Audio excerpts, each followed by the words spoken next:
السلام عليكم ورحمة الله وبركاته. الحمد لله الذي هدانا لهذا وما كنا لنهتدي لولا أن هدانا الله. أشهد أن لا إله إلا الله وحده لا شريك له. أشهد أن محمدا عبده ورسوله لا نبي بعده. اللهم صل على محمد وعلى آله وصحبه ومن تبعه بإحسان إلى يوم الدين. أعوذ بالله السميع العليم من الشيطان الرجيم واتلو عليهم نبأ ابني آدم بالحق إذ قربا قربانا فتقبل من أحدهما ولم يتقبل من الآخر قال لأقتلنك قال إنما يتقبل الله من المتقين. Jamaah pengajian malam Rabu Masjid Al-Huda Muhammadiyah Tebet Timur yang insyaallah dimuliakan Allah karena ketakwaannya, dimuliakan karena keikhlasannya,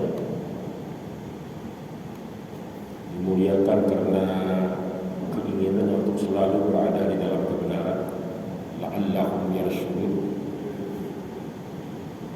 dengan menampakkan keinginan untuk selalu beriktibar kepada Rasulullah Muhammad sallallahu alaihi wasallam dalam melaksanakan seluruh rangkaian ibadah dalam Islam, baik yang sifatnya itu wajib maupun yang sunnah. Karena seperti yang sering disampaikan bahwa Allah itu hanya akan menerima ibadah seorang hamba itu dengan 3 syarat. Yang pertama, dilaksanakan dengan iman yang benar.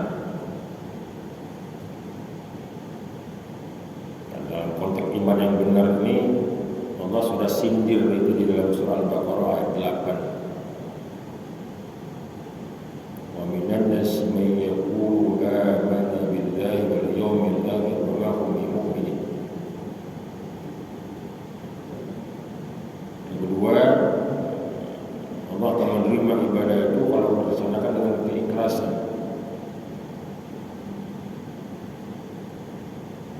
Ini kategorinya ikhlas ini perintah, jadi harus ikhlas. Ya, jangan bilang terpaksa ikhlas, jangan. Nah, begitu. Wa ma umiru illa liya'budullaha mukhlishina lahu dinahu. Tidaklah kuperintahkan kepadamu hanya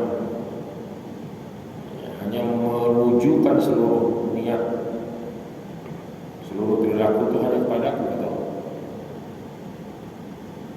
Jadi tidak kepada yang lain. Beribadah itu ya untuk Allah, bukan untuk yang lain. Maka tidak untuk diri sendiri juga. Apalagi untuk orang lain ya, enggak untuk diri sendiri juga. Wah, saya beribadah karena saya takut masuk neraka, ya.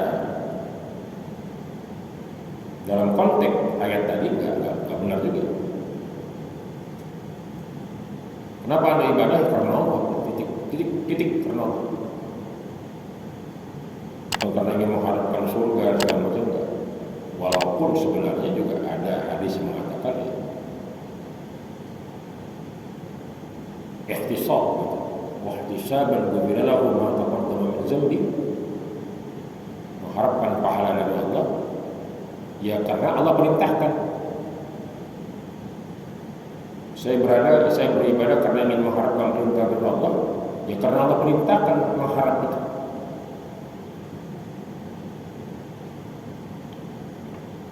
Boleh enggak mencaci maki orang? Boleh. Siapa? Abu Lahab. Kenapa kok Abu Lahab caci? Karena Allah mencaci Abu Lahab. Kalau kita boleh mencaci Abu Lahab.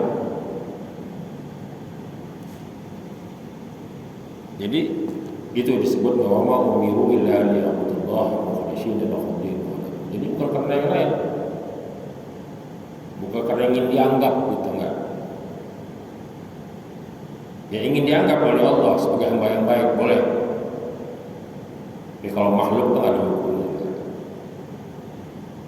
Dan yang ketiga itu ibadah itu diterima oleh Allah karena di dalam menjalankan perintah Allah itu kita beriktibar, beruswah kepada Rasulullah. Seorang sejauh mana kualitasnya ya gak perlu jadi itu juga. Yang penting kita punya niat besar untuk beribadah sesuai dengan tuntunan Rasulullah, baik ibadah mahdhah maupun ghairul mahdhah, baik berdimensi fardu ain maupun fardu kifayah, baik yang berdimensi akidah, syariah maupun muamalah dan akhlak ya harus kepada Rasulullah, tidak kepada yang lain. Jadi dalam konteks agama, apalagi Islam, ya Rasul yang menjadi ukuran. Itu surat Al-Hasyr ayat 7. Al-Hasyr ayat 7, surat ke-59 ayat 7. Itu tegas, sudah nggak ada ukuran yang lain. Ayat 7.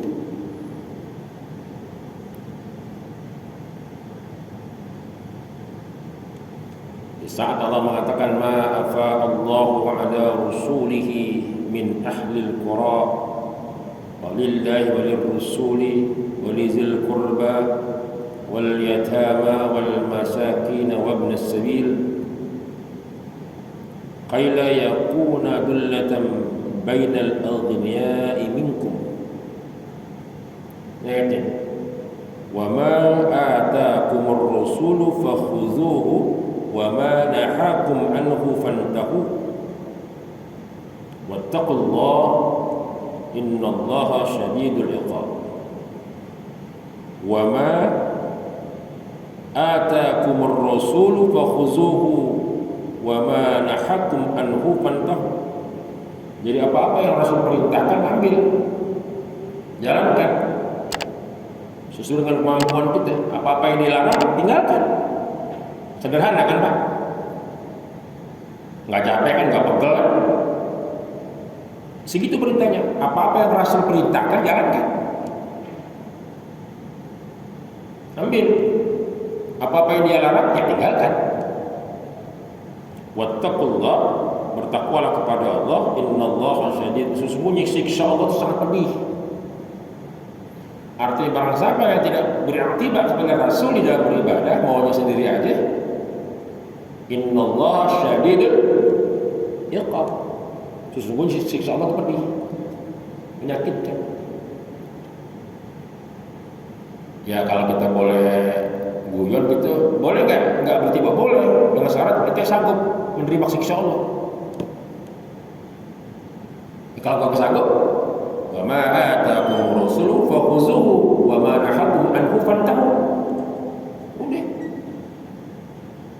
sederhana aja. Sesederhana itu saja orang masih bertengkar begitu dalam masalah sunnah. Jadi harus ada konsistensi. Ini mau pakai yang mana nih? Ya, saya mau pakai mazhab ini silakan. Syarat konsekuen, jangan mencela-mencela. Ya kalau sudah bermuhammadiyah, Muhammadiyah urusannya nggak ada lagi lain. Mau hukumnya kemarin sekarang nggak ada berarti, yang penting ikuti pola berpikir Muhammadiyah. Karena kan Yaumil Arafah, hari Arafah, bukan wukuf di Arafah, bukan puasa Arafah itu. Kan gitu. Nah, Muhammadiyah beranggapan ya kita sebagai warga Muhammadiyah, sebatas semua ya sudah mengikuti para ulama Muhammadiyah, ulama terjemah Muhammadiyah dalam konteks itu. Jangan mencela-mencela. Yang suka mencela-mencela, lari sana lari kemari, ujung capek kan. Makanya pentingnya berjamaah itu di dalam konteks fikih terutama, agar kita itu memiliki patokan. Apa mungkin di Muhammadiyah kepengen kita masuk? Enggak mungkin lah. Muhammadiyah itu mengatakan dengan Muhammadiyah akan mengantarkan umat ini ke pintu gerbang Jannatul Naim, kan begitu. Bukan di Manggaran Dasar bilang kagak mungkin ke neraka jahanam gitu. Jadi harus dipakai. Jangan aktif di Muhammadiyah tapi dimensi ideologis fikih dan segala macam yang berbeda, jangan, nggak baik gitu, nggak bagus gitu. Sudah lengkap lah Muhammadiyah itu, kita pakai, aman insya Allah. Yang susah kan kalau kita mentelak itu yang susah. Jadi selama orang itu berafiliasi kepada dimensi Quran dan Sunnah yang sahihah, yang makbulah, aman udah. Aman, insya Allah. Pada malam ini ya sampai nanti Isya selesai nggak selesai ya, kita akan masih berselancar memahami Ibrahim alaihissalam. Sekarang hari tasyrik yang pertama ya. Jadi kalau masih mau korban bisa Pak. Kalau masih kepengen korban masih bisa. Tasyrik itu kan hari makan minum dan berzikir kepada Allah. Karena tasyrik itu hari makan minum dan selalu mengingat Allah.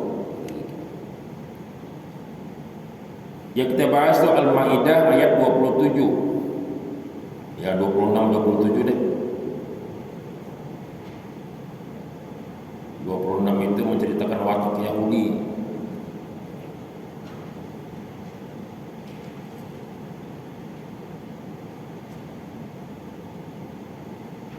Ini ayat hiburan buat Rasulullah ini.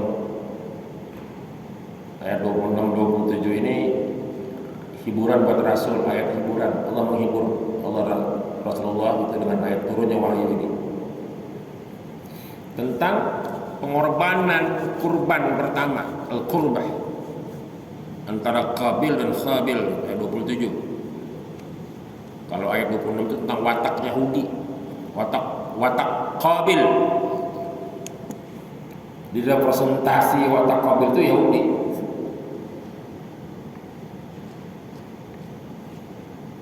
Watlu alaihim naba abnai Adam bil haqq. Dan ceritakanlah wahai Muhammad yang sebenarnya kepada mereka tentang kisah kedua putra Adam ketika keduanya mempersembahkan kurban. Maka kurban salah seorang dari mereka berdua, Habil, diterima dan yang lain, Qabil, tidak diterima. Ia Qabil berkata, sungguh aku pasti membunuh. Padahal kalau masalah kekuatan lebih kuat Habil ketimbang Qabil.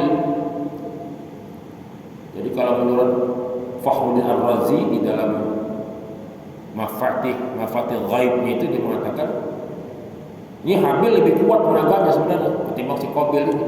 Tapi berhubung si Habil orang bertakwa, maka dia nggak mau menganiaya saudaranya. Maka dialah yang menjadi orang yang jadi korban dari Qabil. Maka Habil berkata,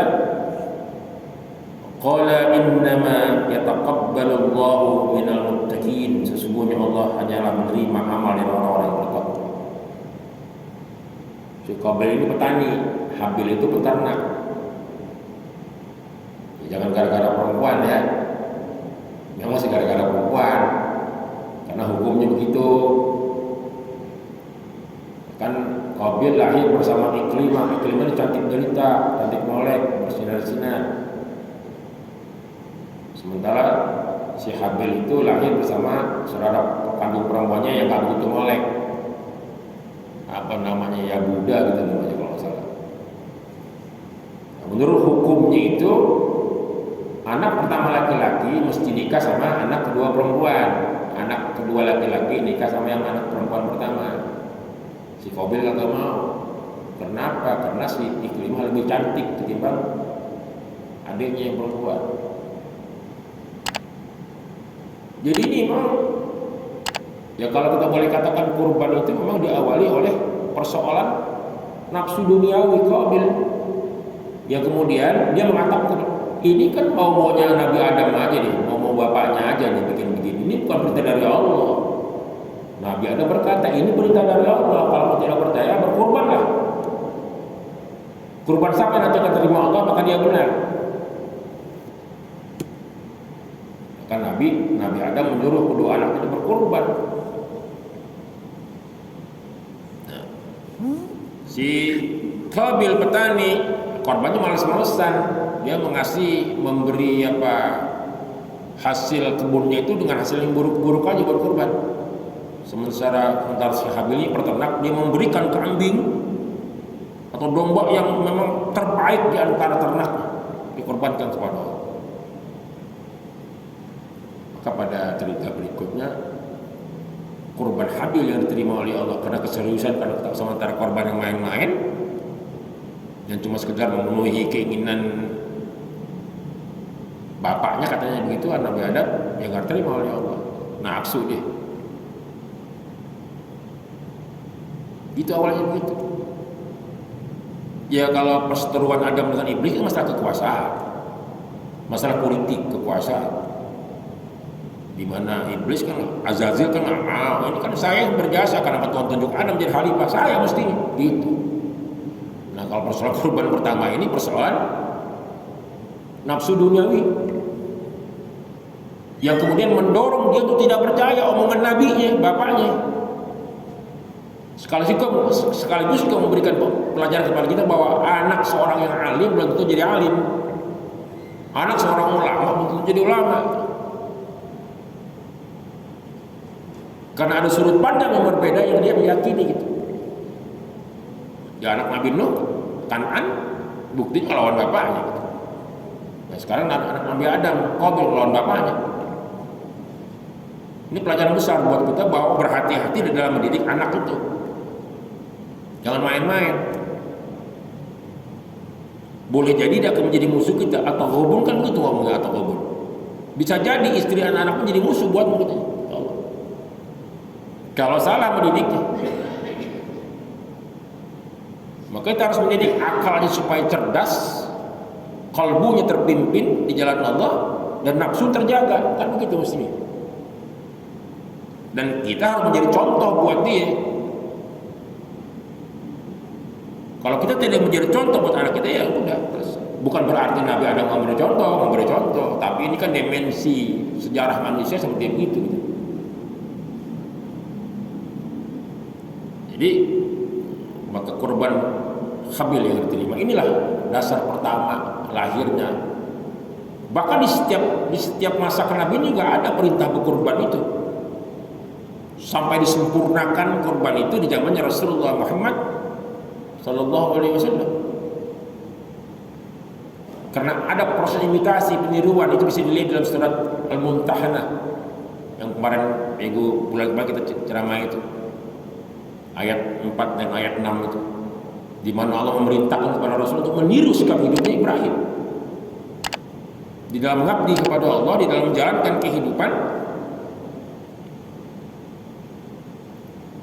dalam usaha mendekatkan diri kepada Allah Subhanahu wa taala. Ini amidah yang tujuh.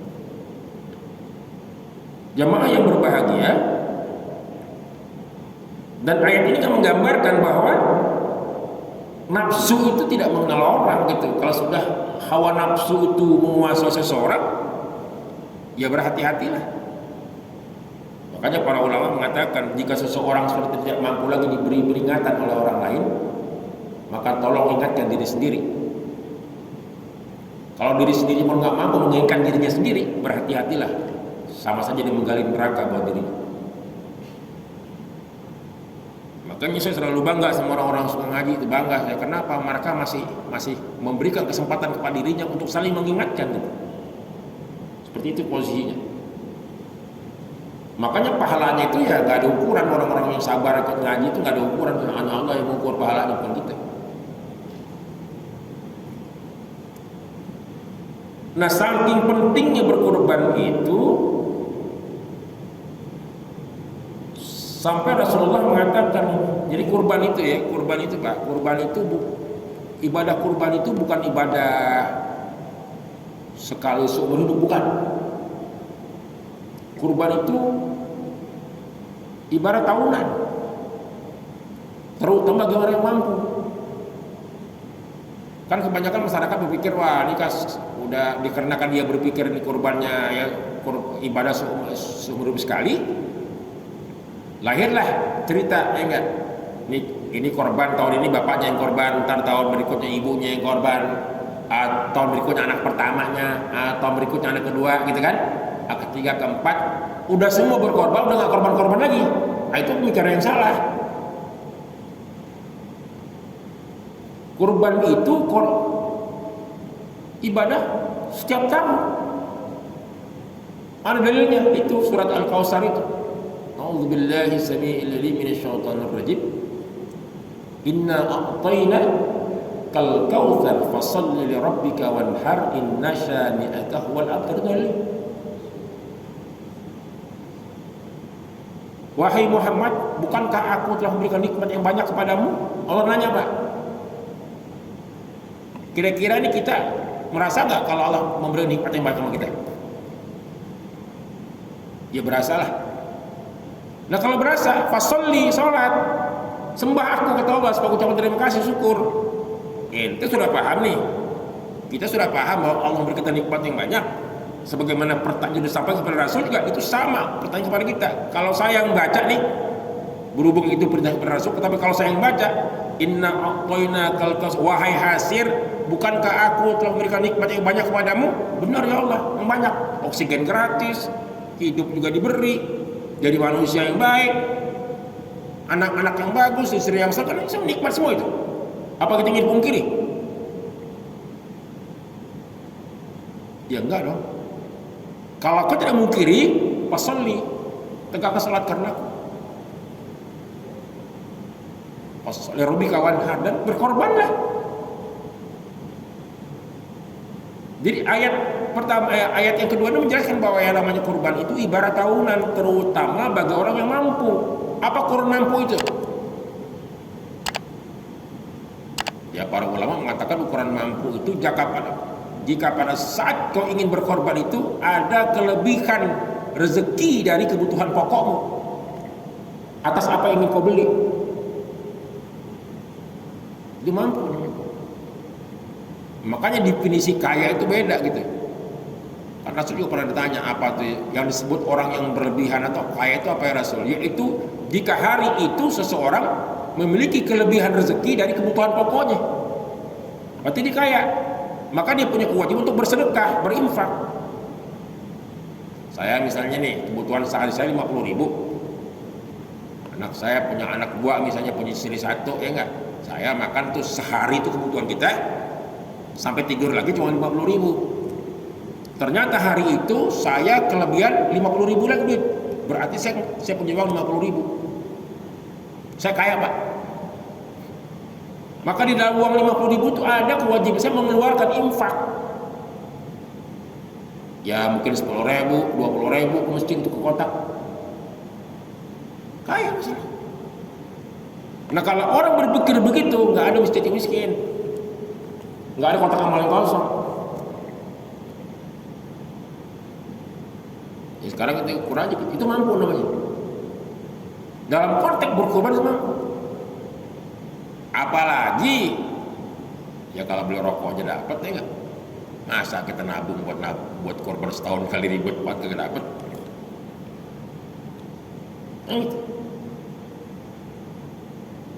Nah, terus kecuali jika pada saat kita berniat berkorban ada kebutuhan lain yang mengharuskan kita menggunakan uang itu, itu namanya kita nggak mampu, Pak.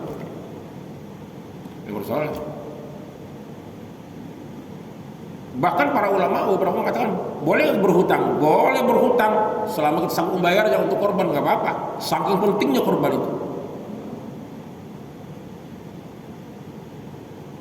Ya masih ada 2 hari lagi nih, kalau kita punya kemampuan ya udah kambing seekor ya nggak potong aja korbannya. Ya, kalau ada rezeki, Pak. Ya kalau nggak ada ya nggak masalah, kan dipaksain. Oleh karena itu Rasulullah mengatakan nih berkaitan nih, siapakah orang yang mampu itu yang harus berkorban? Atau orang yang merasa mampu? Rasul mengatakan berdasarkan hadis riwayat Ahmad, Ibnu Majah dan Al-Hakim, dan hadis ini juga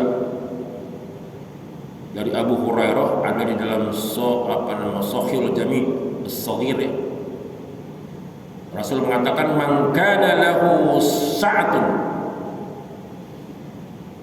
wa lam yudhi fala yaqrabanna musallana. Itu kata Rasul. Rasul mengatakan, siapa yang punya kemampuan tapi tidak mau berkorban, fala yaqrabanna musallana, maka jangan dekat-dekat dengan tempat sholat kami. Maka jangan dekat-dekat dengan tempat sholat kami. Tempat sholat itu masjid kan? Jangan dekat-dekat masjid kami, musola kami, jangan dekat. Ini sindiran luar biasa dari Rasul. Rasul menyindir ini, sindiran luar biasa ini, Pak. Oh, sindiran menyerangkan, sindirannya memang waduh, menyesakkan dada. Kalau ada di antara umatku yang mampu berkorban kemudian nggak mau berkorban, jangan dekat-dekat tempat sholat kami, jangan ada di dalam jamaah kami, jangan ada di dalam masjid kami. Enak gak? Sakit, Pak. Itu sindiran Rasul itu bagi orang-orang yang mampu berkorban nggak mau berkorban. Rasul menyindir itu, sindirannya luar biasa, Pak. Waduh, sangat menyesakkan dada. Sementara kita tahu di masjid, barang siapa yang mencintai masjid, maka Allah akan dengan cintanya kepada masjid itu, dia akan diberikan syafaat nanti di yaumil akhir. Barang siapa yang berada di dalam jamaah Islam, dia akan selamat. Tapi hadis ini mengatakan, yang mampu berkorban tapi nggak mau, jangan dekat-dekat dengan tempat sholat kami. Artinya jangan masuk ke dalam jamaah kami, jangan berada di masjid kami. Waduh, luar biasa itu. Bahaya, Pak. Kita nggak dianggap berada di dalam jamaah Islam. Karena Nabi nggak suka tuh dengan yang namanya pelit-pelit. Nabi nggak suka sama orang-orang pelit, kan? Sama orang-orang Korea yang pelit, nggak mau. Orang kedekut pelit, nggak mau Nabi. Apalagi mampu, pura-pura nggak mampu, kan? Sama saja dia menyembunyikan rezeki Allah gitu. Ya Allah berikan balik. Itu luar biasa.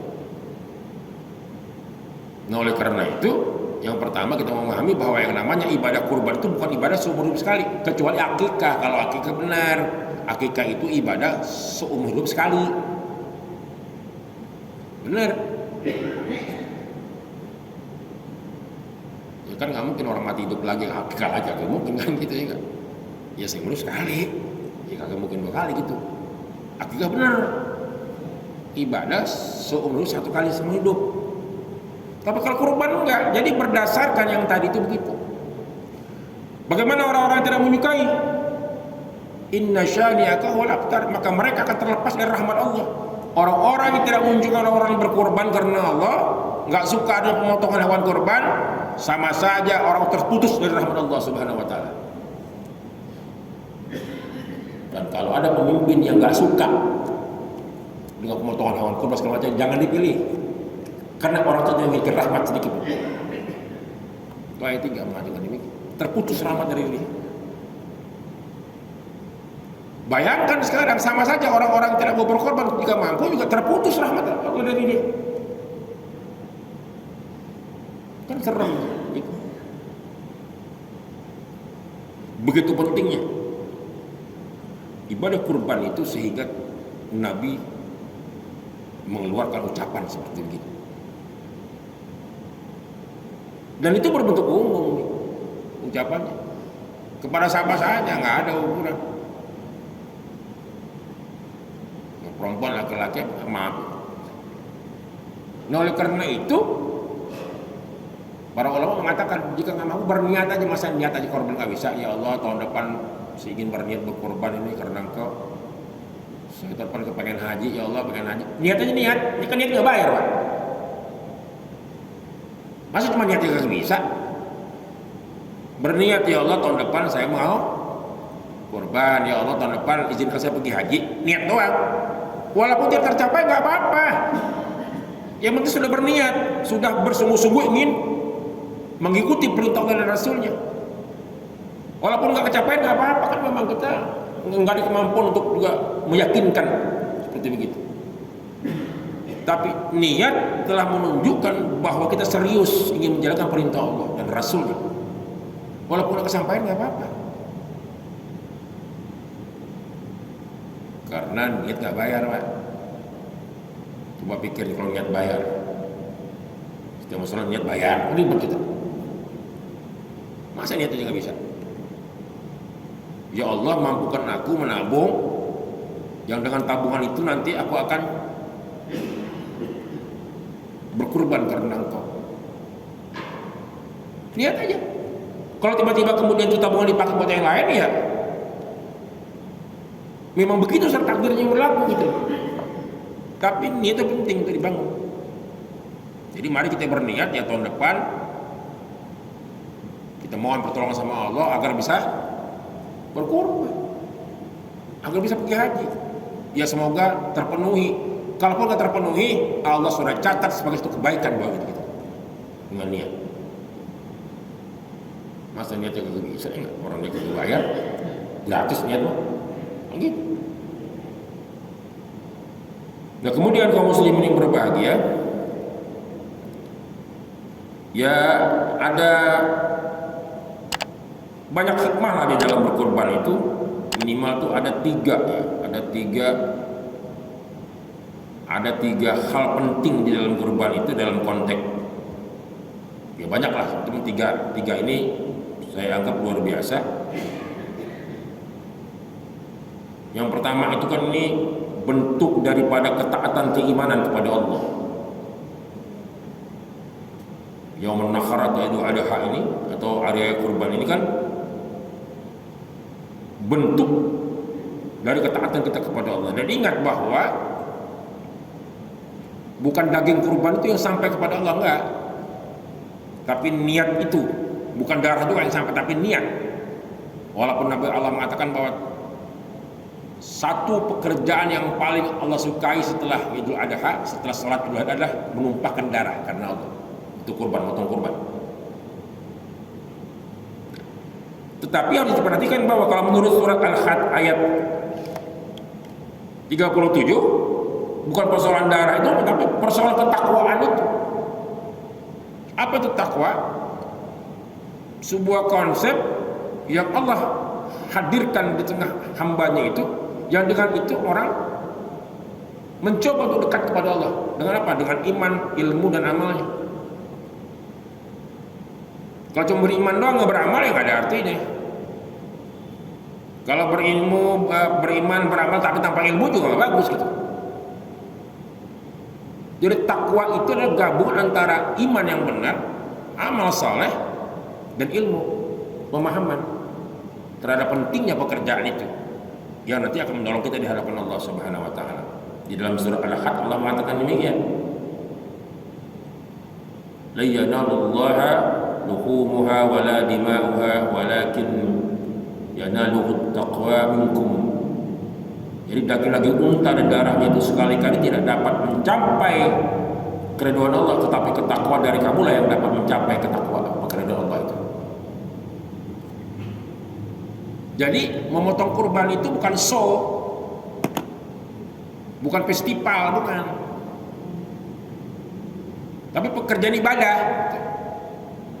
Karena pekerjaan ibadah, maka dimensi fikihnya juga harus dipenuhi. Binatangnya harus begini, ya, gaya motongnya harus begini. Dan ingat, para bapak ibu sekalian, kalau kita mengikuti beberapa cerita Rasul memotong kurban dalam hadis itu kan, Nabi kan dikatakan saya memotong berkorban dengan 2 ekor kibas yang bagus. Kibas yang pertama dipotong oleh Rasul sendiri dengan mengatakan, ya Allah terimalah kurban dari Muhammad dan keluarga Muhammad. 1 kambing, Pak.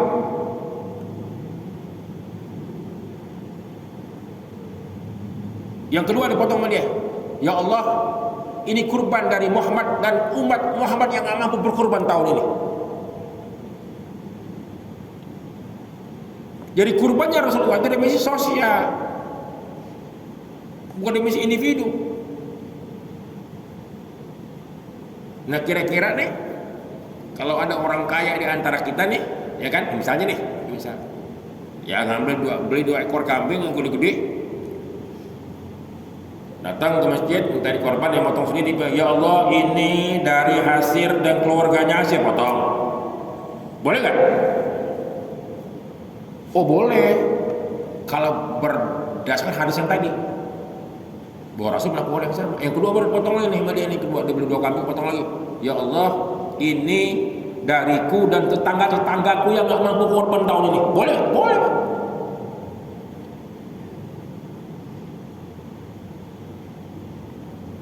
Dan dimensi hablum minan nas itu luar biasa di dalam korban itu.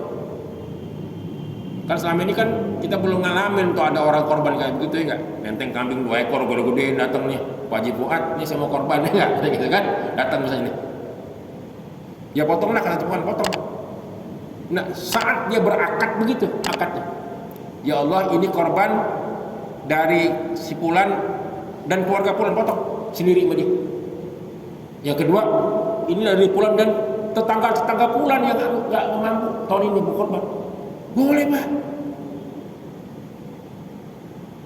Tapi kita belum pernah lihat ya begitu. Tapi di dalam sejarah, dalam hadis-hadis sahih Nabi melakukan itu. Artinya dimensi kurbannya Rasul itu dimensinya sosial luar biasa, hablum minas luar biasa, nah yang belum menolak.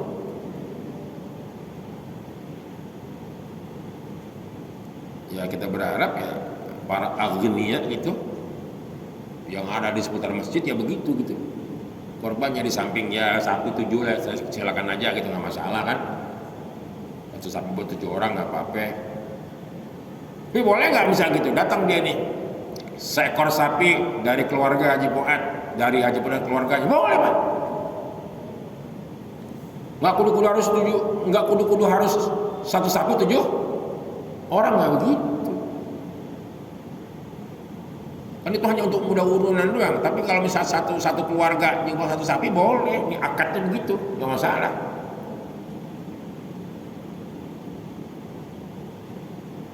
Ya kenapa boleh? Karena itu kan pekerjaan sunat muakkad. Tidak jatuh kepada kewajiban fardi. Tapi kan ternyata kan di dalam sejarah orang bisa saja memahami hal yang berbeda dengan hal seperti itu. Tetapi kalau kita merujuk kepada dimensi hadis-hadis yang sahih dan Quran, ya dimensi apa yang Rasul lakukan itu ya niscaya buat kita lakukan. Itu yang pertama itu. Apa yang apa namanya? Hikmah pertama itu ketaatan keimanan.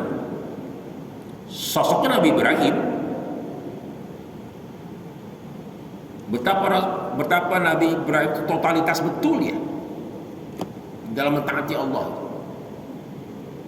Betapa kemudian dia mengharapkan anak selama bertahun-tahun, dari istri pertama nggak dapat, dari istri kedua baru dapat, bertahun-tahun dia mengharapkan anak. Walaupun ada cerita-cerita lain, tapi kita nggak fokus kepada cerita itu. Setelah dia punya anak, tiba-tiba ada perintah, wahai Ibrahim, lalu mimpi lagi datangnya. Perlu mimpi kan? Potong anakmu untukku, kata Allah. Waduh, anak kan luar biasa. Perintah ini jelas untuk mengatakan kepada Ibrahim, jangan kau anggap anakmu itu lebih penting ketimbangku, wahai Ibrahim, kan begitu kata Allah. Allah ingin menguji itu kecintaannya kepada anak itu melebihi cinta kepada Allah kan? Tetapi pada dimensi lain diceritakan bahwa betapa perintah melalui mimpi itu nggak seketika menggoyahkan keinginan dia untuk mengatakan kepada anaknya bahwa ini perintah apa enggak. Diajak ngomong anaknya, wah Ismail, ada perintah nih dari Allah nih, aku yakin ini perintah dari Allah. Lalu mimpi, aku disuruh motong kau. Ini kira-kira Pak, kalau kita disuruh motong anak kita gimana nih? Ribet kan? Ukurannya urusan jadi ribet. Ya di zaman Rasulullah kan ada cerita itu, seorang ibu mengirim anaknya ke medan perang, mati satu, kirim lagi satu, mati lagi, kirim lagi. Kan luar biasa itu. Artinya bahwa Nabi Ibrahim lolos itu dari ujian itu. Walaupun diganti dengan kibas yang besar, tapi dia lolos. Itu kan perintah di luar nalar manusia, Pak, di seluruh dunia orang. Sekaligus untuk mengatakan bahwa saat Allah mengganti Ismail dengan kibas itu menunjukkan bahwa pengorbanan terhadap darah manusia itu tidak berlaku di dalam Islam. Itu di luar nalar manusia itu perintah. Tapi Ibrahim mentaati itu. Nah, kita cuma disuruh motong hewan doang, agak mau, kan ribet. Nabi Ibrahim suruh motong anaknya mau. Nah, kita disuruh motong hewan saja yang mungkin mampu kita beli, kita nggak mau. Kita masih mikir-mikir, kan susah itu begitu. Ini harus kita pahami bahwa Ibrahim telah menunjukkan ketaatan luar biasa kepada Allah di dalam dimensi keimanannya itu.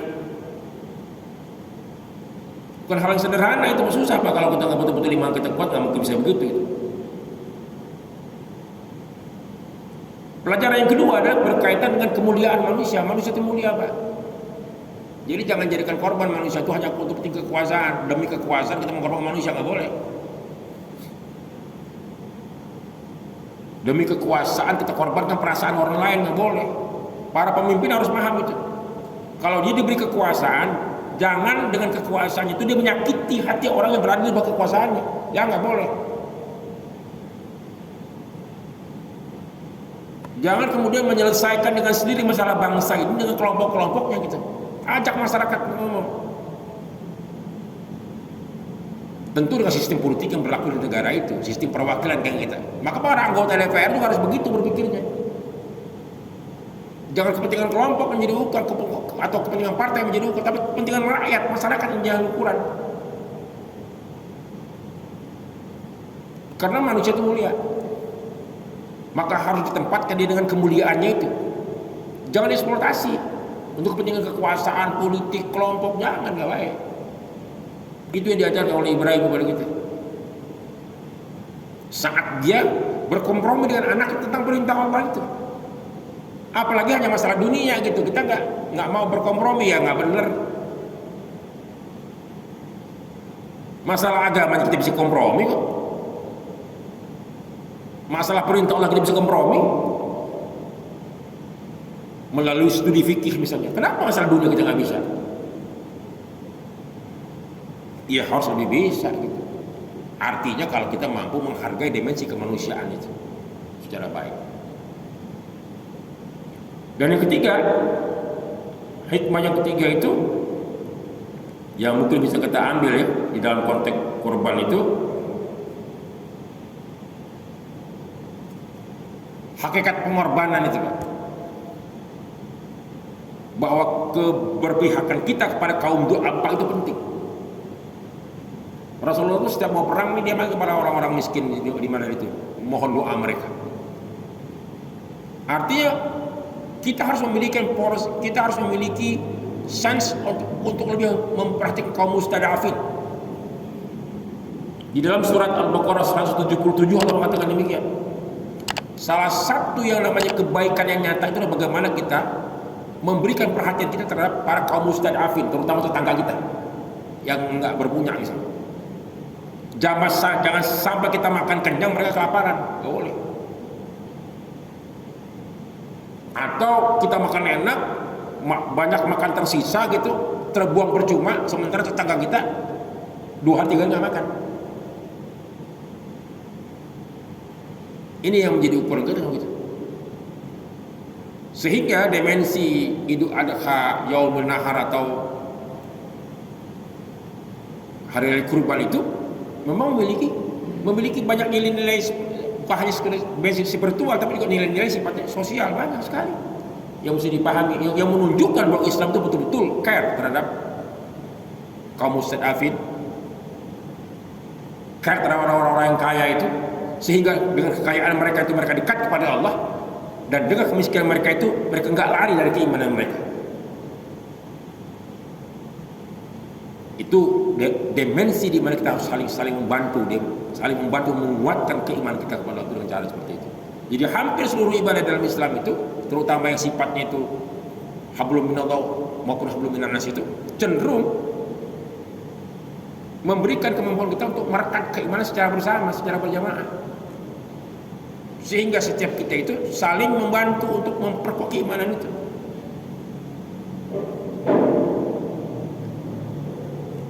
Itu barangkali pada malam ini hikmah yang dapat kita ambil ya, karena kita masih berada di dalam di suasana Idul Adha gitu.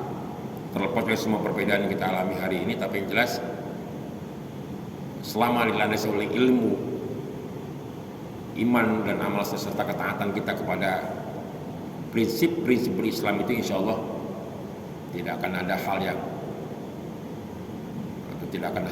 akan merusak kebaikan kita bersama gitu. Saya pikir demikian, semoga bermanfaat. Ketemu kita hari ini. Rabbana atina fid dunya hasanah wa fil akhirati hasanah wa qina azabannar wa adkhilna jannata ma'al abrar aziz ya rabbal alamin. Rabbana ya Allah taqabbal du'a. Semoga bermanfaat. Nasrun minallah wa fathun qarib wa basiril mu'minin. Assalamualaikum warahmatullahi wabarakatuh.